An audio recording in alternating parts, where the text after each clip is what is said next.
دنباش بینره جا بینره کانال بادیان ساد بینره برنامه مور کرن ام هونو خلک کدیج برنامه مور کرن دوی خلک داجی چندین بابتن گریدای بروشا ازیان و دهنا بحث کرن بریام دستن بابتن خو بکین ام هون برین وسترانه پاشم بزرگ استودیو خو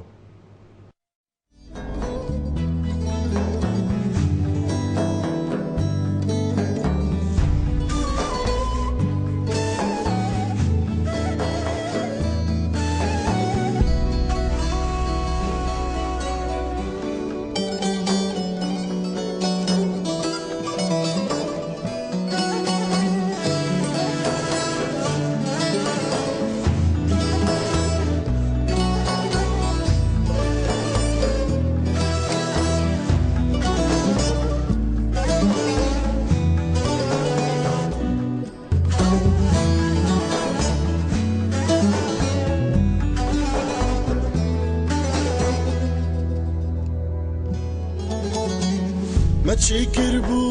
وافطولش مهيلاني ما انا بس هفچند كشتين مال ويراني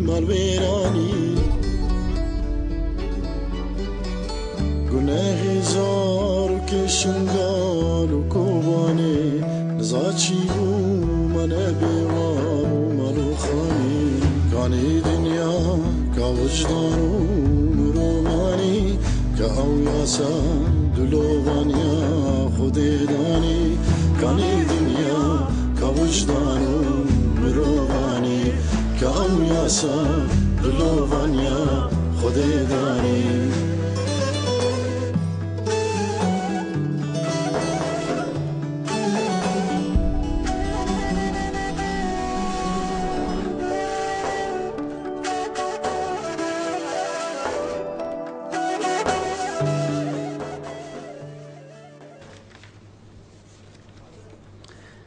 جبرنبونا امناهیت و شر بردوام دنافبرا هیزن پیشمرگین کردستانی و دیسان تیرورستین داعش ولاتین هجماره که دبرن سر قضا تلکیفه با نکارنا بزفرنا سر ملکو مالن خو اما هونو ابی راپورتی ببینین لسر بی چنده تیرورستین داعش باجار موسل کنترول کرینا جه اگری و کشانا لشکرین عراقی گودبت اگری و چنده به تمامی بکفتیا بین کنترول داعش دا هر وسا هولو بزافتات ندانان گو برف کردستانی و بهین ولوی دمیده هجمارکا گوندین سر به قضا تلکیفه و لگل سنتری قضای که زوربویا اکنجیوان دورا ازدی و مسیحی بونا و بویا اگری آواربونا خلکی وان گوندان برف هرما کردستانی و بین اوو پشتی پیشمرگین کردستانی سرکفتن و پیشوچون به دستخو اینان جمارکا مزن جوان دورا هات رزگار کرن لیوکو خلکی وان گونداد بیجه اگری نزفراندنا وان نبونا امناهیت و چند اگرین دینا قضا تلکیف ما 4-5 گوندەکوت هەین نفێریە خەوشابایە سرێچکایە دۆغاتە خەتارەیە بابیرەیە نێزیکی سەنگەرێ پێشمەرگەینە 24 ساعتە یعنی قەسف وە هەی تایارەوێتێن هەندێک جارە تنبێلت فەخکری وەختێت ئێن ساڕۆخی لێ دەتایارە یعنی حتى الڤێ دەرکێ شبایکت مەوێت گەلک تیژێن جامت پەقیێن باوەر کە ستادێکی هەدا ئەوەیە شێخان ئەسوێ ڕژێل گەلبوون گوت بچووکێت مە بشەف گەلەکوت تڕسن ئەوان جارێکی وا بسەرێ شنگاری هاتی عالەمت ترسد باوەری داعشێنینە یعنی وەختی 20 تنبێل و 30 تنبێل گەلک جیاوێ هجوومت کەن هەکە نەقلێکی خودێ نەکەن خودێ بکەن پێشمەرگە هەری ساغ بێت نەقلێکی سدفەتە تشتێک لێ هات ئەو چەکە پێشکەفتن ئەو دەکەونە دەست یعنی سەنگەر زێدەی نێزیکە نقلي هكا أمانة هابت وخدمات هابت خلكي ما شتيت شت ما خل أكيد بيت الكولان هابت. شناش النافع قرنا سر وارجيت خو أمانة نينا تشكو سنجري في مشكلة شيبون وردانة شيبون كسي نفيد في زفستانية بن شادر هذا منت ما خونا كشخوشة خونا هاتيا تزاني مجد فيت عالم بزفرة سرجي وخانة خو سر مالت خو بس وكيتود بيني يعني شو أمانة نينا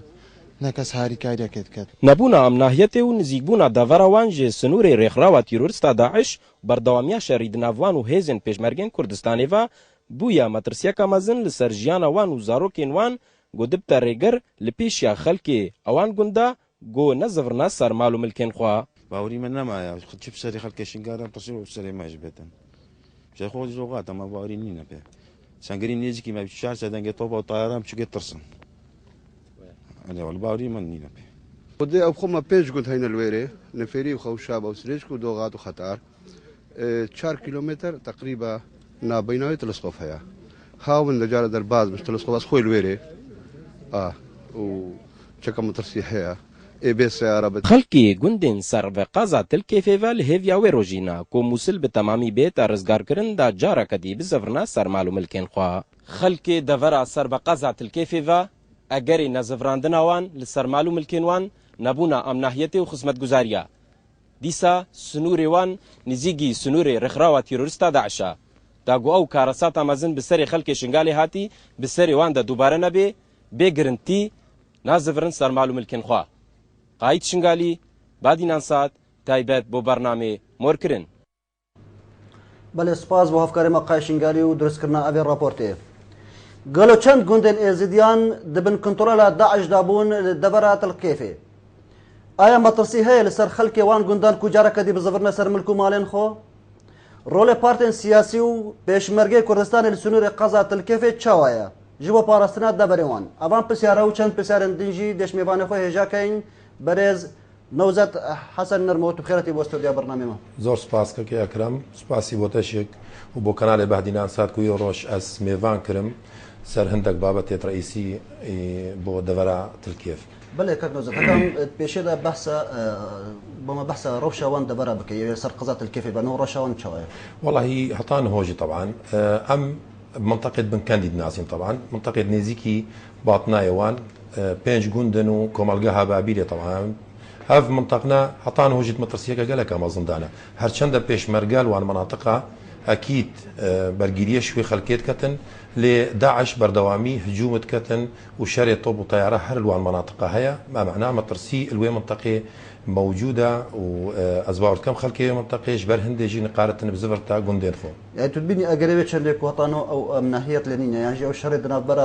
هزم بيشمرجن كردستاني وان تيروسين داعش داكو دبتا اقربت شندك ويرو خلكي وان نزبرنا منكم مالين خو كاكي اكرم او مناطقنا حتى ايلو روجي كت مترسيكا قالك ما زندانا داعش رخراوكا نيو دولتيه تصورت كم يعني داعش وابويا دولتك يعني خوب دولتك الناس دولتها اسلامي هكر او خوب ناست وقت دولتك اكيد ما ترسيك لك مصدر المناطق ما وبراستيجي يعني خلكيش تشتي بسري شنقاري هاتي اكيد روجانا خلكي ما تفكير اوان بيرو باوريت وان دينانا كو هر روجك هابتن داعش هجومي وان دورا بكتن احتمال روجك هابتن درباز بتن اش بيش مرقه بيت ديسا دورت ما دزگير كتن بله بینره جوکو دیار او جمارن سر شاشه جهود کارن پیوندی ما بکن سر بی بابتی دیسا بزاره او گندن ازیان چند جوان خلکوان هو زبرینه ای هندك زبرینه خلک وان گندان بنكندي بيجن اكيد منطقه بنكندي طبعا منطقه بنكندي بيكاتيس چند گندكا نفيريه خوشابا سريچكا دوغاتا وختاري طبعا ختاري گندك يلكي مازنا يعني نفوساوي جندي زيادة 14,000 كسيبو وكمالجها بابيلي جبو خلك زفريا وهي منطقة وان جندا خلك جلكي كيم زفريا جبر مطرسية يعني ديناتا خلك نزفريا بتمامي نعم تماماتي نزفريا جبر خلك طائرو روشك بينت المطرسية جلكا مازن سرويك وان كمالجها وان جندا هيا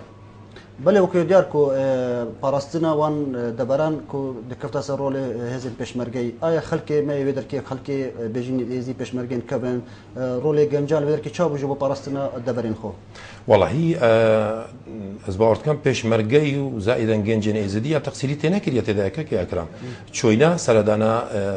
سنگرا كريا خوارن اف حمو بو سنگرا بريا هو الحمو اختيشك ايزدي استعداد خود يار كريا كو تهاري كارن القلب بيشمرقهي كو دفاعش قندت خوبكن بل الويدا ميدا كو بري نزيك صالوني با چند قندت ازيال ويسنوري كو بن هر وكي من بو جنابتا اشارات بيداي بينج قند زائدا كومالقها بابيلي چی ضرر زیان گهان بناون گندا بشی در کفتین کو بشی ضرر هرگلك مازن گهان دا كومالقها بابيلي كو مزارقهت ما مزارگهت ما هاتنا تفجير كرن مزارگه شخصي باتي الكومالگه بابيل وچند مزارگه ديجك زائدا زرارك مادي جب خلكي بو تبخود زاني خلكي وقت او منطقه هاتينا بردان حمو طرش طالاني خلوي دري هلابو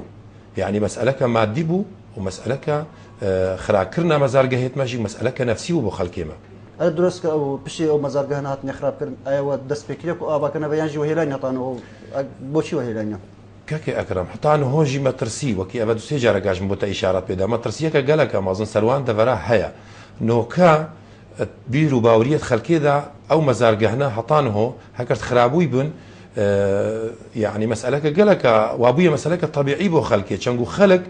ازباورت كم خلكي اوان مزارجه ليكرينا يعني بو خلكي تشتكي جرينينا او مزارجه هنا هو بين ليكرن هكر هاتو دفر هات رزقار كرن وخلق زفري بتماماتي داعش العراقي بشكلك عام نما خلق دي زفرتن وهرديسا حاموكس احتمال ازو تجك هاري كاربين كوبو ليكرنا وان مزارجها وهرديسا بنا مزارجه سردانت ما بوان مزارجها هبن بلا كان بين بزرين يعني ابدا بتا اجرك خلكي ما يلو كبر فولات بياني بشنو جيهن بابو كانوا خفيلنكو نام ناحيه الدبرت وان هي امن وامانات تشتكي جلكي مهمه جيان وفيان تشتكي جلكي مهمه حياه ده يعني فيانا خلكي اوا كو جيانك خوش بورينن يعني خلق هطائر روشك توان امنيات هذا كو خلق بندي خونه هلتن ولا خونه هلتن بس كيك اكرم بيرو باوريه خلكي الكردستاني نما يعني المناطق ماجي نمايا كو بمينتن جبر امن وامانات موجودين طبعا باشا فيدا ميدا كردستان شبكت يا باشا رجال مثلا بيجي زلامين اينين هرسي اينا روليواني شابتن داكو ازديش حسب بيش اللي كانكو امناهيه كردستان داهي يعني اكيد تعيش تشتكي جلكي مهمه وبتايبتي طبعا الدفاريت مدى احتمال تجي معلومات سر دفاريات كيف هبتنو ناحيه القوش انه كجي هربيك هاتيه ويا دفاري مسيحي وازدي وبسلمان حطانو كجك ازباورت كم مشاكلنا بين مدى نبوينا ام تعيشك سلميتنا بين ايدا بين اكدات جين بل رولا رجال الدين يتما يعني خلقي ما يدري يكو خود ناسيتن كو رجال دين رولك باشنين هطانه ازباورت كم يكون بن احتمال حتى إلو روش تناب بين وان حد بتكرر او شكو ملقاها شيخ كابو كو تعيشك تناب بين فان مناطق هذا هبويا وديمينتن واوان كانت رجال دينك هاتينا ولويكم القهرونشتينا يعني نوت ديتنات بي تي في انه خطابك يا قرتيش مثلا بيجيش هرسي اينا بتدري كو بيجن اس دي جي بشكل رساني جرينش كردستاني كوبلا كردستان خونه هلن امن امانات دي تبيدا كرن داعش تشبت فتركو بتا روخاندون يعني هندابتن ابا اكيد بتشتاقي جلكي مهمه كك اكرام هكر هاتو هرسي عين كومبونكا برفراوان الجليك رونين وديار بدبو خلكيه نبتني سر ورقه وقلم ام بيجين ام كردي رسانين يعني قيادات كردي ايرو روج سر تلفزيون بيجين والله ازدي كردي رسانن البي بيكو فعل بتن ابتني بناف اطا انو هوجك اطا انو هوجي ازمه سولم سر اختنا اخو ام بس السر ورقه كردي رسانين لما خابن ديتا قوتنجي كردي الربن كردي رسان ام بوينا كردي ربن كان بشين سرول جبهه روحانيه ازديان ديك على ساعه دتا شوادي رولكي هرچندا رولي باب الشيخ رولكي جلكي باجبو بس بشيويكي عام رولكي بالكي خراب وياش بله ما عندك بيمندي تاني باشا زبريني با الو شباش اكشولي الو كرم كا شباش شباش صاحبي كرم اكشولي بس يا رخبك مرحبا سر چاوا صاحبي سلام داينا وبرنامج تشرك ممنون صاحب سپاس اذا ام خون نقول لك خوشابه تلفوناتك كان بله خوشابه بله كرم كا تشي بس على اكشولي قبل ما امانات مرتاح يعني بس ما بشر لكم قلت صلاه تشمريه خوتين شاكره لو روشاول يركل خوشابه شويه هم زبريه سرقوندت خويا عن جيش ماينا وديام زبرنا مخونا سرقو زبرنا يعني نكوي في وجه زبرنا مخونا سرقو زبرنا ومحمود خونا افان تشمرقام سكنينا يعني تبين ايش مطر سيك سرقوندت وهي سروه طبعا بلا طنوش مطر فيها السنه يعني مستمر هاولت يعني هاولت وانت مقشتامر سبب باشا چی بيتا كرم بويا باشا نو چی بيتا كرم بس ما بس بوما قضاء الفترة بوما ذات كربون محافظة مسلم قلق مرتاح بينا باشە سپاس مەمنون کاکچۆلی پەیوەندێکی دیمایە ئالو ئێبار باش کاکەرکان هێبار خێر کاکەکرام سەرسەرێ ساغ زۆر بەرێز کاک نەوزاد بخێر بێت ساغی سەرچاوە ئەس مەمنونش بابەوی بە موضوع يقول مهم راسي من بيا مناطق ما تلكيف وبحشيق وبعزان هربان الصادين ام دي بخوش بينا قالك بالك هذا كان وممنونة قال ممنوني ايش بيش مرقد خوي السنقرا دارش ناورا هطا تلسقوف بالي قالك ممنوني شوا صار تشاو صاي ممنون بلاش بايوندكي من باش وەکو کاکچۆری و ئەرکانی شواندا دیارکردن بۆچی هەپانەوە ئەف دەبەرنێنمە تەمامی نهاتنیە ڕزگارکردنەوەکو باشی و بەحزانی دیسان بۆچی پێشکەفتن ناچێ بێتە ئالی پێشمەرگەهیدا والله ئەو تشتەی گەلێکی مهم بوو هەکار هاتە باستاندن طبعا ئەوەنگی بێنەستانە ئەف دەبێتمە ینی خەڵکی مێزیشک دێ حەسب ئەمانەتێکەکەتن و کو بەرەف وڵاتی بیانی بەش چێ ئێکش ئەسبابێت گەلێک رئیسیە بەسکو سەبەبی رئیسی ئەوەکو ئەمن و ئەمانەت المنطقە ئەمە پەیدا نەبوو زائدا ڕزگارکردنا مناطقێتمە تایبەتی طبعا هەرش باشک و بەعزان و تلکێف و تلسقۆف و تور چند انه تلسقف طبعا دەسەڵاتە پێشمەرگەیدایە بەلێش تلکێف و باشک و بەعزان و هەتات گەیە شنگار هەکە بزووترین وەخت هات باستاندن پشتی داعش داخلی مووسل بووی و یاخلی مناطقێتمە بووی هەکار هاتە باستاندن ئەس باوردکەم خەڵکێمە بەر وڵاتی غەریبی بە نەچوو تو بینی هێشت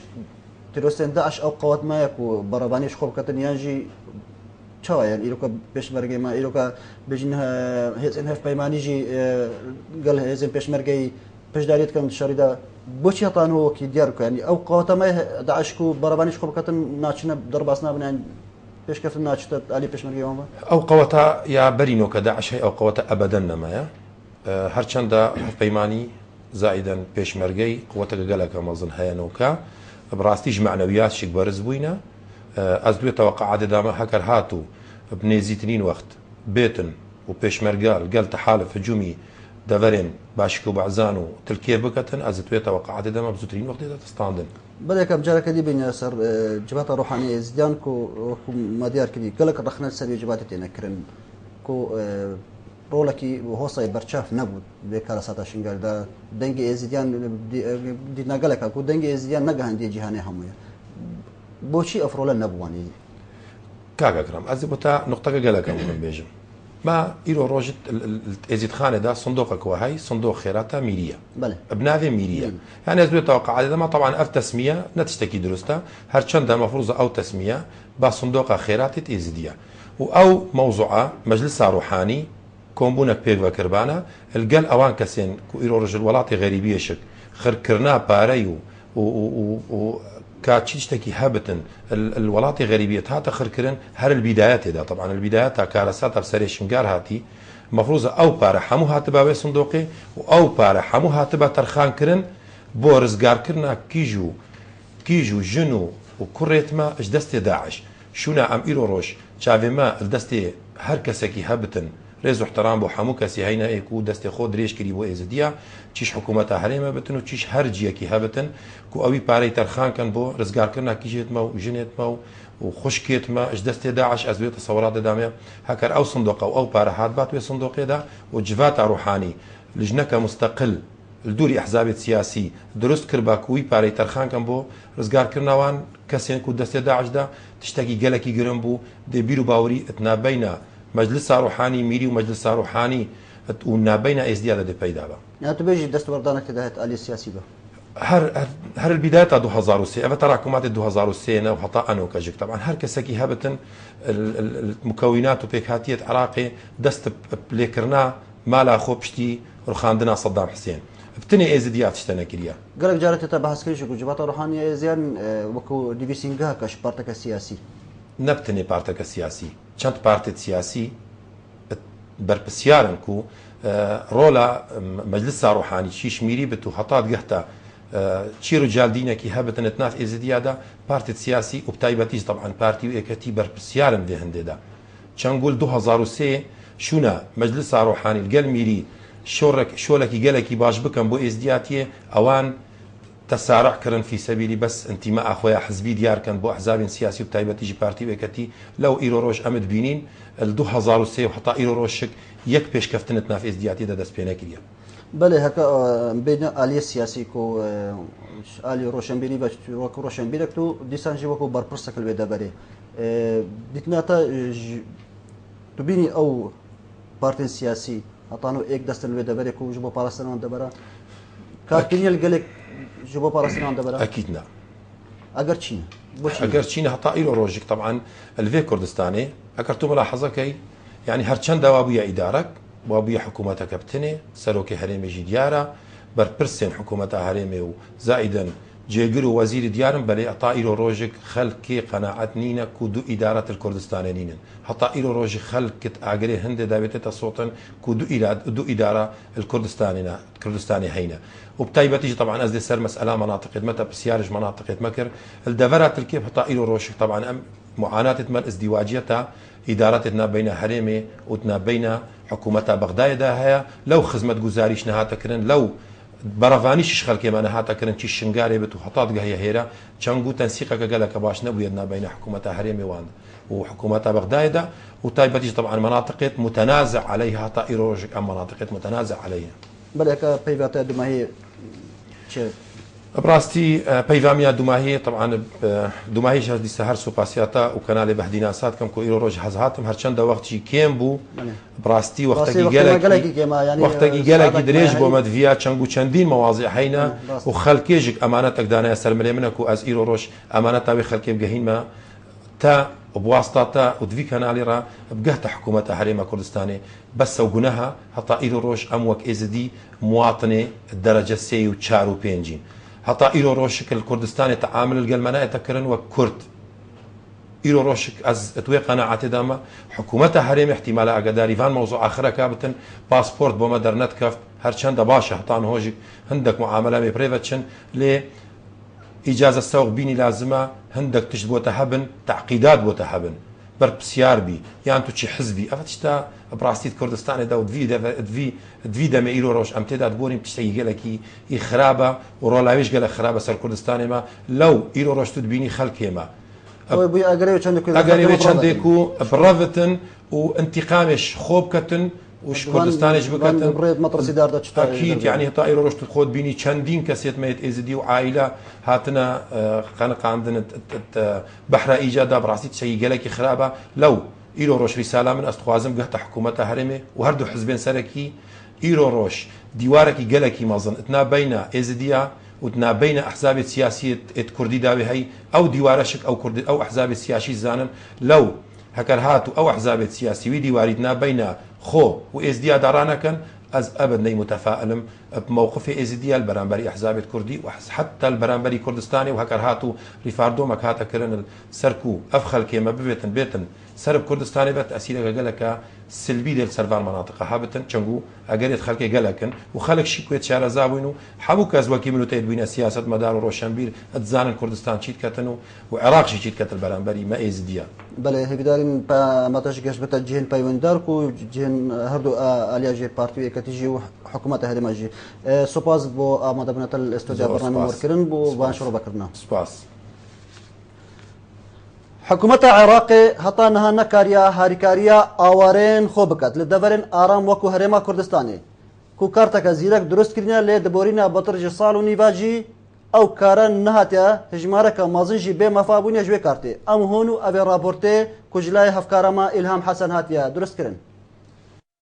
داعش چند پارێزگاه و دەڤەرێن عێراقی داگیرکرین بۆ ئەگەرێوەی چەندێ کۆ بە مەلیۆنە وڵاتیین عێراقی مال و حالین خۆ بجێ بهێلن و ئاوەرەی دەڤەرێن ئارام ببن کۆ بەهرا بتر لێ چەندین کەمپا لێ هەرێما کوردستان بجێ بۆینە ئەو داکو دەستی هاریکاریە بگهێوان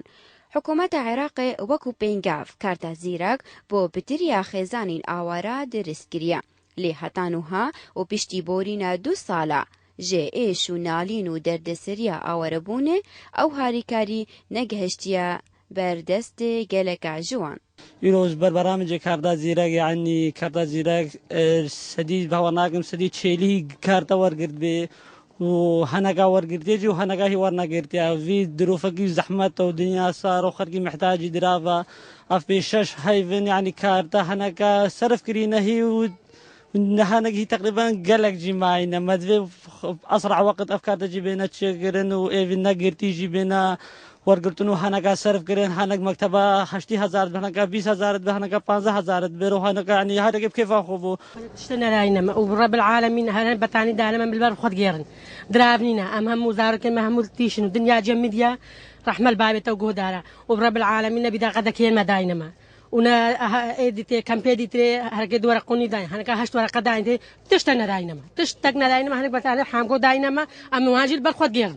هەر دیسان وەتانوها گەلە خێزانین ئاوارە ئەف کاردا درست نەکرینە ji ber ku dema mal û halên xwe hêlayîn nasnama û karta pêzanîna û kel û pelên xwe li mal de hêlabûn û ji diristkirina karta zîrek bêbihir bûyne serbarî nexerçkirina wê û awara dibêjin cihên peywendîdar kêm terxan bûyne û bi erkê xwe nabin wekû pêtvî بطاقتێکی ئەجییانش چاری مەها شەشدا مەگرتیا و سێ جارە مچووە سەحەحان دەژی مەکرێت دێنگیریە تشتێک نینە و سەرف نەگرینە و زستانە کە گوتینە شغلەک هەیە نە دینارێک هەیە ئەنی ئەوش چاری مەها شەشدا بوو چەند مەها بوو تقریبا ساڵێکی ئەمە چۆن گواغەڵتە مەچوو سەحەت گێرە مە هاتێن گۆ دیساغەڵتە يعني بجارة أفشار جارة شو ما مسح حاندية حطانا هذا جا نغليجي هاكر جارة صرف كرين بني يعني أكر صرف كرين صرف نكرين كد لازم أكر قدي شارعي ببيننا. پشتی بۆرینا چەند هەیڤاش دروستکردنا کارتا زیرەک هێشمارەکە مەزین ji ئاوارە ئەو کوژمێپارە ئێکە حکوومەتە عێراقی بۆ وان تەرخانکردی وەرنەگرتینە و چاوەرینە ji حکوومەتێ کو خۆی ڕەوشاوانە خەراب بکەنە خۆدان. إلهام حسن بعدين ساعت تایبەت بۆ بەرنامێ مۆرکردن. بله سپاس بۆ هەفکەرەمە ئیلهام حەسەن بڕاستی سەروی بابەتێک و ئێرە ئەو ڕاپۆرتە بماتێ دروستکردن مەدویە ئەم کومێبانداریە بەرپرسێک کۆچ و کۆچبەران بکەین دۆکێ لێ مخابن چەند ئەگەرێک و ئامادە نەبوو حاضر بتە لە ستۆدیاما گەلۆ ڕۆڵێ ڕاگەهاندنا کوردستانی هەمبەر کارەساتا شنگالێ چاوا بوو شنگال هەکا تەمامی بێتە ڕزگارکردن دێپچی شێوەی سەرەدەری گەلوێتەکردن هێزن لە شنگالێ دەکارن پاشە ڕۆژە بەڕەوانیە لە شنگالێ بکەن ئەوان پرسیارە و چەند پرسیارن دیژی دەژبەرێز ئەحمە شنگالی کەین و ئامادە بووی لە ئەستۆدیاما بخێراتی کاک ئەحمەد زۆر سپاس بۆ بەرنامێ مۆرکردن سپاس بۆ بادینان سات کاک ئەحمەد ئەکەمش پێشێ دەست پێ بکەین وەکو ڕۆژنامەوانێک وەکو تۆ بەردەفکەی بەرپرسێ مەلبەندێ شنگالێژیەک نیشتیمانی کوردستان ڕۆڵی ڕاگەهاندنێ کارەساتا شنگالێ تایبەت یەک کوردی تا چاوەدی ڕۆلی ڕاگەهاندنێت کارەسات شنگالێدا بڕاستی ڕاگەهاندنا کوردی ئەس نکارم بیژمەتە کێم تەرخەم بوو یا مقەسەر بوو کارەساتا شنگالیدا هەر یەکی گۆری تشتێک بەردەست یا گۆری ئیمکانیاتێت خوا محاولە کرد کە پەیامە خەڵکی شنگال ڕیسالە خەڵکی شنگال بگەهینێتە جیهانێ ڕاگەهاندنا کوردیش ڕۆژە هەرە بەریدا و پشتی هەنگێژی بەردەوامە بڕیا هلیۆکۆپتەرا و هەروسا بڕێکت زەحمەت ڕۆژاوای کوردستانی ژێرە ڕاگەهاندنا کوردی خۆتگەهاندە چیای شنگالی ڕاگەهاندنا کوردی جدا کارت کرد هەنێک ڕاگەهاندنێ لەسەر ئێزدیا کارت کرد هەنێک ڕاگەهاندنێ لەسەر ئالیەن سیاسی کارت کرد ڕاگەهاندنژی بووبوونە دسێ بەرە ئەو ڕاگەهاندن کوردی هاتبوونە تەرخانکردنش بۆوان هێزێن ئێزدیا یا ئەو گروپێت ئێزدیا شارڤانە کەلچیای شنگالی چێبووین وان ڕۆلێکی گەلێکی باش دیت نوبەرە کارەساتا شنگالێدا هەنێک ڕاگەهاندناژی بتنێت ڤیان هەکە سوورەتا هەنێک لایەنن سیاسی مکیاج بکن هەنێک ڕاگەهاندنت دیژی بتنێ ڕیکلامە هێزێن خۆتگرن بەرێت کاس ئەوت بێژین ڕزگارکردنا شنگالێدا مەدیت یانێک و هەژمارکە کەنان ڕاگەهاندنێ ڕێک نەدانەوەن بچن مثلا ئەوێ ڕزگارکردنێ بۆ خەڵکی بدەنە دیارکردن ئەگەر چی بوون ئەگەر ئەو بوون کە سەیتەرە سەحێلە یان خالە پشکنینە یا سەحێلە ڕێک الكنالا قرتن او كنالي سرب ايكتي اجتماعي كردستان شوان بادينان ساعت قالي كردستان كورسات نيوز اشبر الويدري باري هري جران حملێ هەرێ مەزن گلی و گازنێت خەلکێ ئەو بوون پارتی دیموکراتی کوردستان بوون شکستنا شنگالدا پارتیژی ئەدڤیا دیار بکە کە شەڕەکە بتنێ شەڕێوان شنگال تێتەکردن ئالیە عسکەری ڤەش ئالی ڕاگەهاندنێ ڤەژی خۆ کار کردبوو شووی شەڕیژیدا ئەزیل بخوا ئیلور بووم مەداخوازی کرد مەگوتی تێ چما هوناهلن ئەم بچنەوەی دەرێ ماجي هيزل ورهينا ماجي قواتل ورهايا ماجي ام بجي اتخوازن كم بجدار ببن الشروجا بري حتى انها راغهاندن سرب ايكتي راغهاندن سرب پككي بردوامي لوي دريبون هر وسر راغهاندن نيزيكي بارتي سر بارتي جي هر لوي دفريبون قالك براستي بوما حالتك ناس روشتينا طبيعي بو هكا نهيل بن امچن بس با وسا ديار بو هكا وان تخواست نبتني راغهاندن دوانچن وجوان چ اگر جي هبو او برسيار بله ما پیوند کردیم دو زبرنیتا الو شباش شباش را سر چرا که فرحان کرم که هم داری بله کرم که بسیار خو شباش سریم سرچارم برا کرم داری برا اشبر ابیا ببورن تلفوني قطبه كجارك كارت كاك فرحان بما بيوندي بكتابه جارك دي بلا كان زبرينا باشا روجا شنغاري وكو شنغاري وكو روجنا ما بانك شنغاري وكو ديسان برسكت ملبند شنغاري ده شنغار هكا تمامي بيت الرزقار كرن دي بشي شوي له سردري دي ذكرن هكا بقول صبي في شنغار تمامي القلوان دبرين انه البندست تيرورست 11 ده الرزقار كرن دي بشي شوي سردري قال ذكرن پشتی وی قربالغا هم پارتی سیاسی تیدا براستی معادلات سیاسی همول شنگال هاتنا گوهرین خلک ماجی اتزاني اشكراش خلك همو جرا هكا او هيزو قواتا بري الشنغال دا بتايبت هكا بارتي ديمقراطي كردستان ابتني شنغال بريفت بر از الوي بهوريه دايما هكا جارك دي كس نكار ابتني شنغال بريفا ببا انها العين سياسيين كردي هكا هناك حزب ازدياد درستبون محتاجي وياك انك هما هنجيو تنسيق الناف براوان ذهبي هما هنجيو تنسيق الناف براوان دل تشالي دا الخوشيا دا والنخوشيا جيدا مثلا نمونه كبتشوك هكا ايكتين اجتماعي كردستان حركه ازديا او لايننديين سياسي بريسي هشت هكا مشارك معنا العمليه سياسيه دل شنغال حكم شنغال دستلات داريا شنغال بارتي ديمقراطي كردستان ببريفا بربانا اوكي امنا بالله بارتي حزب قواتر بو دنگ بيتري بون جماوري بيتر هبو بلا الجوري خوا كرسي بربانا الجوري خوا بوست بربانا الجوري خوا منصب بربانا بلا ايكاتيجي الجوري خوا منصب بربانا حركه ازدياج الجوري خوا منصب بربانا نهو چاغي افكارسات چي بوي ك بري سي هشت بري سي اب 2014 اف حكومت شنغال في شي وي هاد باب ريفا برين اف باري جران نت كتسر ملي بارتي ديمقراطي كردستان دا اف جليو غازن همو نت كدنا سرويدا جليو غازن وي هادبانا دا بشكرنا بسروان دا اش عاليه كي ديجي دا وقت الحكومه دا الحكومه دا بي النمونه اول دستي تدبي كهربال دستي ايدي دبي شهروانيل دستي ايدي دبي بلديل دستي ايدي دبي وقت دائره كشفانا مقصر بالواجب خدا غازم دشوي لاين سياسي انا كرن همو غازم كوم نابن اليكيدا براستي ريفا برناش شنغال الاين دادا ازيل بهوري دايما هكا تشكلي نايت بريفا برين معادله قالك يا بزحمه براستي بري بارتي و ايكاتيبون حركه ازديابو نوها بكاكا جيب قوات هاتيت غوراباني دا وقت بكاكا بيتا غوراباني دا بكاكا هر تشاوا بري نوها بارتي ديمقراطي كردستان هر اعتراف بلاين دي سياسي نتكر تشريز وحرمجي برامبري لاين دي سياسي نتكرت براستي تايبت برامبري ايكاتي وحركه ازديا نوها بكاكا بيجاري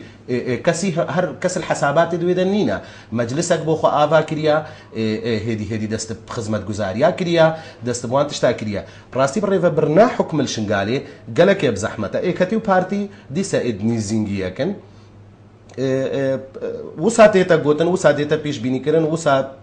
تيتا بهور كرن جي هكا بشتي شنغال بتمامتي تيتا رزقار كرن ببا محافظيك يعني باريزگهك كبوا باريزگهك براستي باركي قالكي جرانا چاوا حكومة هرما كردستاني حكومة باشا بو باريزگه او هيز نهول شنغالي ما يدكارن باشا روجا برباني شنغالي كان بلك او هيز هكا او هيز گرنگي بوان هيزا بيتا دانين يعني جرينجيكا بيتر بوان هزا بيداين نمونا نوها فرماندا شنغالي هاتيا درسكرن دبيجي ما نزيكا 5000 پێشمەرگەی هەیە. بەڵێ کاک ئەحمەد بەس دێکی سەر پەیوەندی تەلەفۆنێ بەس پەیوا خلاصەکە ئەو شەف باش کاک جەمال بەڵێ برا شەف باش چاوای باشی سەرچاوە ساوی ئەسپێر هاتنە میوانێ دەکەم سەرچاوە بەسەکەت قاری تەلەڤیزیۆنا خۆ چەکێکم کە کاک جەمال تەلەڤیزیۆنا خۆ چەکێکم کە ئەس و تێک بگەین خدای اجبر به اواشن قال رب العالمين رب العالمين اجبر به اواشن قال ام فلشين وندين ام ازدي همو ام چولا كبن ام ازدي همو چولا كبن هرو انا قل بار بحراوان فتسين هانو ازفوازي كارم بس ريفا بزچم بۆچی دەچی بۆچی مەچین برا خدایەک پشتەکیش مارە ناکە بویە نەفسە بەری شنگار بسەقتە وسانە هەچێ بۆچی مەچین بەڵێ کاژەمان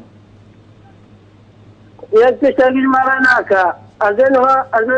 عراقە دەرکەمیش بەرچێ خدای بۆستە گاردی مشنگالدە نینە مێتەرونی بە گاردی منە برای شێخ شامە و مەحەماوێ و خدای نەفسە بەرێ تشتەکی ناکەین و تیسا بەلەنگازە بەلەنگاچن باشە سپاس کاک جەمان پەیوەندەکە دیبە ئەلۆ الو بەڵێ کەرەم کاک حەسەن شەبا سەرچاوە اري برادر او تو مهبانه تون تشاوانا بله الو بله كلام كان قلتما او مهبانه تا قال حركي كرغوت حركي بله ابرا حركي تش مره كر حركي سبو من نكريك سري بس كري براي حركي مسؤول حركي خري الجلد عجبو والله ويجنب بزاروك ابا وي جاميري اختطاف كرن برن وبرسيش شمالي بقى كاجري شن تعدو زرر او يقري براي بس نابانا بيجا تاريخ الكينيا بس دما بيواندي تذكرن هبيداري كونافير كسينينا غوتن برا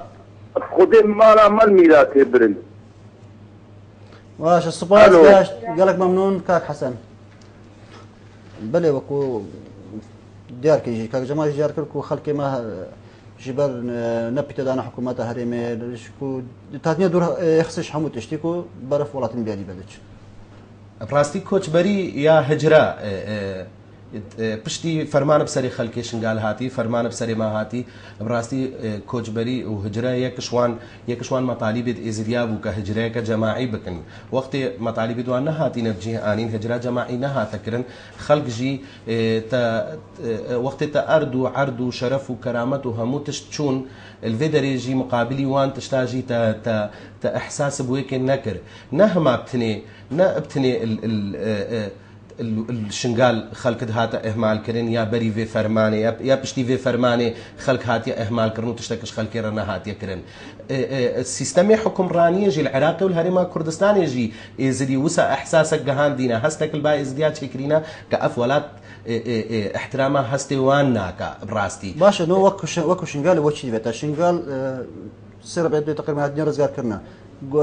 بحثا غورينات كان قايمه قام جاتا غورين وشي دي ديت براستي جوهرين نبقى قايمه قايم ادفيا دست بيكربانا ادفيا او سيستم حكم رانيه او اداره شنقال همو تمامتي لازم بو هاد با جوهرين بري سي هجي مغازنش في سيستم اداره كرني هبو سيستم اداره كرني شارع كي قيركي نيفي ميزانيا شارعي بوتبي نيفي ميزانيا ديجيت صبغه كرش الشارعي بدي براستي خلكيت خواست بري سي هشت خلكيت خواست كاو اداره همو بيتا جوهرين اداره بسهلته تجوهرين اداره نت كسكي بيني كسكي تجربه ككفنا فاشل هبي تجربه كسقط هبي يكي كسكي وينن 10 سال الجهه جديده بو خدمتنا كريا وين هو اينن كنا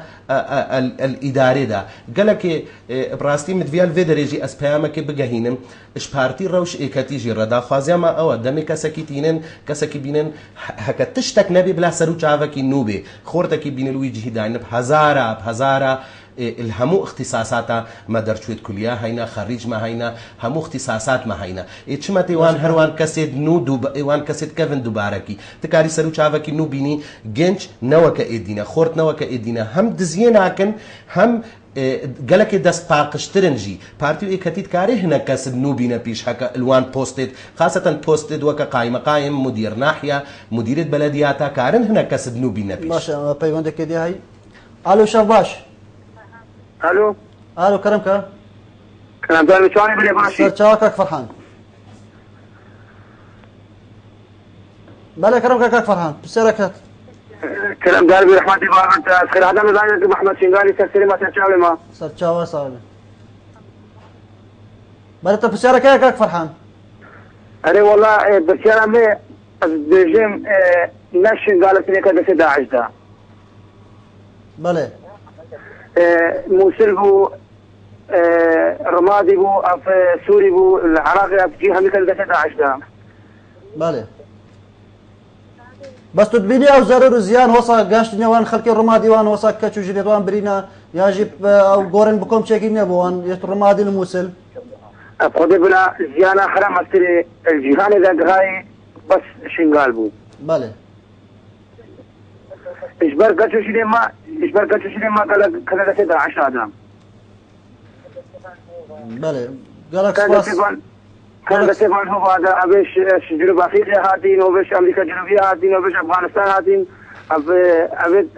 هو الدنيا نادي كان سيفان ده وأم السيارة ما إجبار شونا خفي ما خارج بله كرنك بسيارة خو بيجا أم بسيارة مش كذا أحمد أم دي بدارن إشوا مثلا تشعس ببارتي بي أو هيكتي بي شنغال مرة رزقار بلي وقارب شنغال بريبا بلي نقول بس بدنك بله نبس قفدان قاربه شنغالي بربا بي او يكش مرة زي قاربه شنغالي بربا بي درستي تابري بانكا شخورتا وفرمانا هفتين تنجيبو سري مرابو هكا الفي آفي رتشن وولادي غريبية رتشن وچنا بري خودنا خارج فرمانا هفتين تنجيبو سري مرابو بله سپاس بو كاك فرحان و پيواندياي كاك احمد بري ام ديسا قشيب كاين امو هون بچنا رابورتك برين روشا اوارا دانفوان كمبادا دي ورزيز بصاين دا جبركو روشان قالك خراب تتديتم هفكارما ريبرشالي افرا بما مادك باشم زبن استوديو دگل هاتنا ورزه زوستانه و بارانبارینان و بفریل هرما کردستانه و دیسان هبونا بدهان قیرانان که جیانا خلک کردستانه پر زحمت بویا و تایبتی آوارند ناف کمپاندا جبر نبونا سوتمنی و خرابیا روشا که هربه و ریک نافخوی آوارند ناف کمپا ایسیان مرنکا بساخید بورینن در وقتی مشنگالی كهربش نها باشتر بو يعني ساعتها كده 10 ساعات انا يعني الكاول شغل في الكهرباء بس كهرباء يعني شوفك غاز والروج كم ساعة كهرباء والله 10 ساعات كده يعني مشروع قديم تشتكي سلامة او نابي بكهرباء يعني كهرباء نبي يعني كهرباء نبي تشلو قديم جلوبيت شحن داينما او جي هاردين طامرينا بارانا يعني شنو شحن يخون؟ شو داخوزي هذا؟ داخوزي ما كهرب وقبل دست 11 رزقارب ما كي ماسي همو هينا وروشا ما بكهرباء وبغازه ودنيا سرما الفان خيفت هذا شارعين ما همو هرينا وطالب نقارن شنو بينش مدرسه خو فقرين وبتشن وما بيت في تشتهم يا روشا ما بين روشا ما قالك يا خرابه بارانا نا غازا نا كهرباء يعني جبنيه فدرك كهرباء نمايا مجن شارعين ما تبيني مجن يعني ريتشون تنابي أبتشوك مجن مدرسة مجن روتشونا زلام يعني نابي مجن تبين شارع قلقة تانغا كم مجن تنابلة شيء به يعني ريق نينا كم مجن زلام خب صباح كي بقاطة سيارة درباز دي روشامل في ذلك قلقة خرابة في أما حكومة تاهري ما كردستاني هيا شيخ كي مساعدة ما بكان شارع ما بيدا تشيكرين كهرب تشتي مهم الباما قالك كهرباء جلای خوار ریوبری ساخلمیه لیکن با ایسیا بحثا روشا ساخلمیه کر و بتایبتی جد گل هاتنا بفر و بارانان خودی مشكلة ما أساسي كهرباء بفترة كجلقة بيسا وأوجي أجهزة وأود مختبروان خرج كهربينا وسبليت وأوجي نهوي قابي في كهرباء نينا بيا مولدات يرى مركزينا كت بس بو إنارة وفحصايا أبنها أب مشكلة ما وكدي مشكلة علاجي ودكتورة وان الحمد لله مانين منظمة يزدا ودائرة سحد هوكش مرافان تشتاد وفرين نساغي دوان تقريبا فورزيز بستاني تقريبا هم كمركز صحي أولينا وكحالات نقلك بزحمتين باما بس هم تقريبا بجمد أو برسيف ما برسيف حالاتي بزحمة جهة قابل ما أسعافها 24 ساعة سكنية موان حالي مستشفيات دهوك وشيخان کمپا ایسیا نبتنه دناف آریشین مداینه دیار کرن بلکو اف آریشا لهمی کمپین سنورین پارزگاه دو که هنه برچاف آوارین شنگال سرارای هبونا سقای که دجوار و بارینا بفرو بارانان دخوازش حکومت دیکن کوره که چاره که حالی آن ببیننش دابین کرنا کاره به و سوتمنی و چی کرنا ریکا ریبرشالی با دینان ساد تایبت بو برنامه مور کرن بله سپاس با افکار ما ریبرشالی و اوی راپورتی کاک احمد کام بین قالك بحثا چنده تتکرن کو پاککی بیت در خصن شنگاری تو بیجی پاکک شنگاری در کفتن اکاد در نکفت آیا دی تشتكي مازن ويركي شبتن كو بتشردنا برا بارتين سياسي دي يانجي ديگهنا چاره سريه اكيد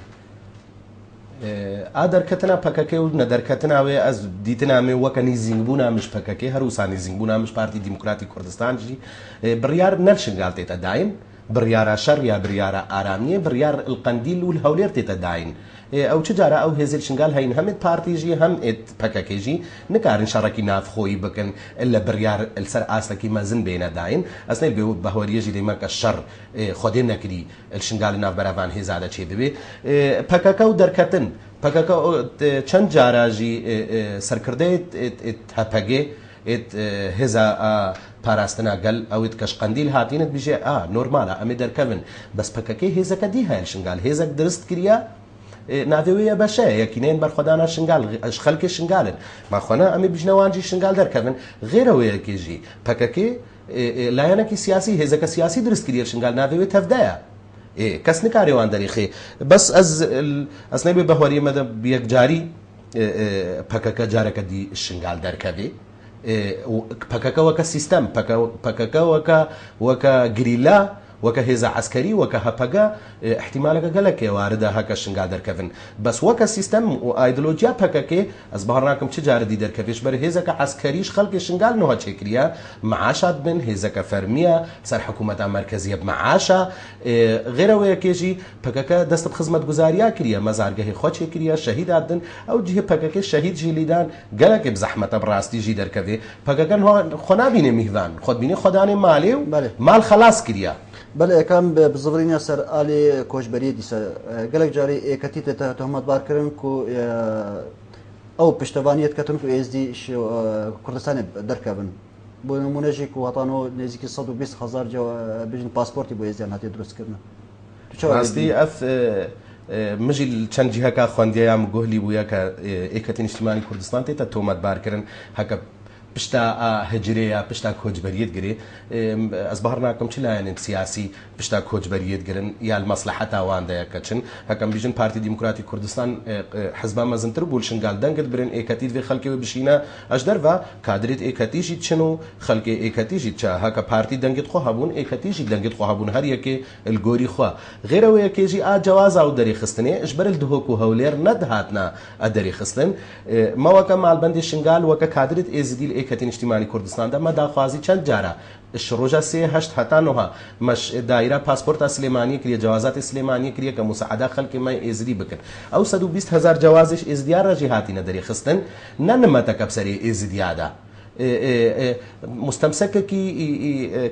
ورقيك فرمية يعني ورقيك رسمية وك هوية شخصي وك جنسية عراقي حقي هم مواطنك يا هك جنسية خو عراقي جي بقري فجل سليمانية بقري البغدادي بقري الدهوك بقري البام بخوا تفرق نينا غيره ويكيجي افنان متك ايكتي بسري ازديادت كا 120,000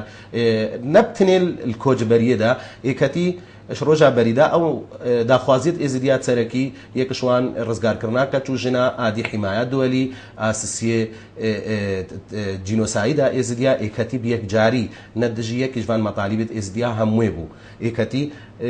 واجبك جديد السرخوا هكا جوازات ازديار دريخي باسبورت دوان دريخي نا تجاراجي اسبهرناكم ايكتي بيجيا ازديا كرم كن هرنش دروا يكنا بدل شو بارت سياسي جنبن يعني اكش ولاتي يوصا بوكو ازيان مسيحي كردستاني دركبن نا تأكيد بارتك سياسي نافي دنگت خوش دست بدا بارتيد مت سياسي بتايبة بارتيد مايد كردستاني ازدي وكو دنگت فين نوكا ملا كم بسيرة دمي تشتبكين بوشكل أو شيء وقت ما أنا نهاب مؤسسة شنغال التنمية على بيها كتير وشي معلومات سرية هينا وشاون بينن ڕاستی وەکە مگۆهلی بووی کەفبەری سێچار هەیڤا برادەرەکیمان نوهەیل ئەوروپایە ئەو بکاری دوێ ڕاد بوو ئەو دەستگەهەکە ئەزت بینم موسا خۆکارت کە دەستگەهەکە یەک شنگال الڤێ دەستگەهی دەنینە غێرەوەی کەژی خۆکارت کە هیچ فەرمانە شنگال خلاص نەبووە خۆکارت کە هەکە تعوید یا کە سندوقەکە دووەلی شنگال ڕاهاتە درستکردن خۆ بکە خۆدانەوەی سندوقێژی ئەو خەڵکێت کە ئەف دەستگەهژی چێکرین بەری نۆهەژی هناك نافيوان هناك جهاب دزيهات يا اشكرا كرن فجاء ازبهرنا كم حكومه جي حكومه هريما كردستانيه حكومه عراقي جي او بوجا بوشنغال يا صندوق دوليه مؤتمر دولي بوشنغال تيتا او كرن او بكن بهيل بن بكفا دستي في دزغهيدا بله سپاس بو برز احمد شنغالي كو يرو اماده بي استوديو برنامج وركرن سپاس ناجي بدرجه ام هون برف شربانك از دي بناسين كوش لا يفكر ما قايش قال هذا الدروس كنا دا مو بيك ابي شرباني بناسي الشيخ سليمانم كريشي حسينم اشتل بناتي كفنم او فترات دول سرسسي المنطقات البنات ايفاري ام السروان نقاطي بيش مرقا ويت عشايري البنات وهمو منطقيه ام قريان بيشتي هنجي سعد شار السبهي اس وقريام مال چنگو شر الجرزرك وسيبا شيخ دي قالك قوي بو مگو از دي چما گرزرك تاليه جماعتك تلفونا مكر گو شيخ سليمان گو آليه ما خراب ترى ملازم اول عارف ملازم اول عارف ورايدين دار شهيد بو خدي برحميني ودوانزده بيش مرقا النفاعين غزال وتلبنات دا محاصر بون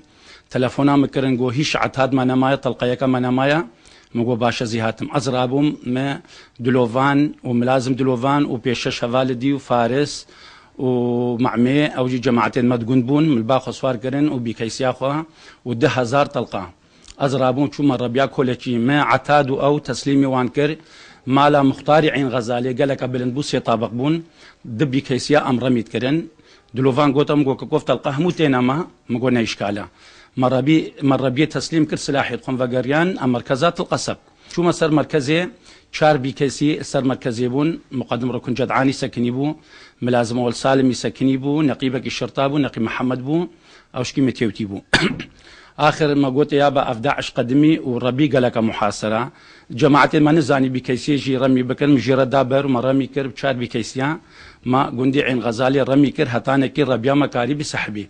بشتي ربي صاحبي تلفونا مكرن الشيخ سليمان مسحبين اجي رابهم الصاحبي ما صار ما قند بشتي مكتينا قندا بود درنك ما فرقي بازداني وخلاص كرني وانا بو داعش كتني في قندا ام الورا الترامبيل خسوار بون ام هادنا كدري بام عملا خانيم كنا قندي خاني دا ايفاري مدي ساقومي واجب قرن سبهي داعش هجومي يقند كري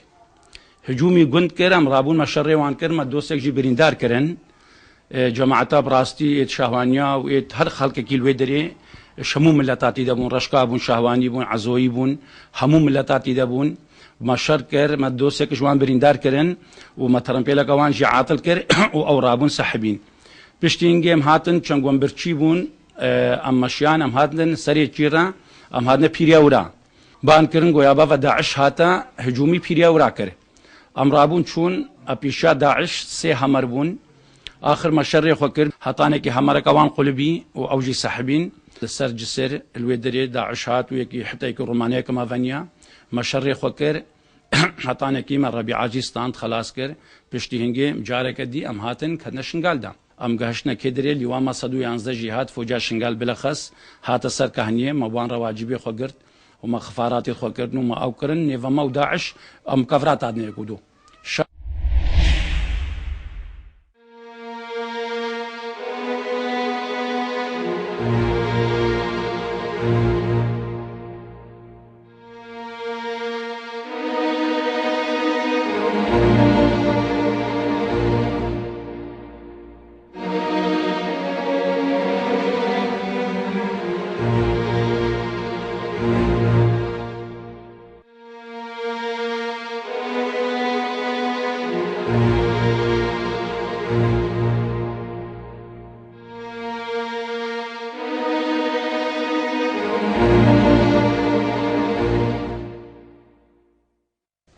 لدبايا بخلكيجي سوباسيا هرسي نجرين كان كويتو افرا برنامج داكين ابراز برواري بيكس قاسو ورمان سعيد هتا چهارشنبه كدي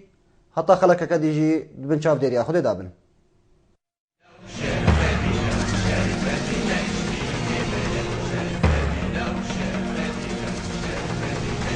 Thank you.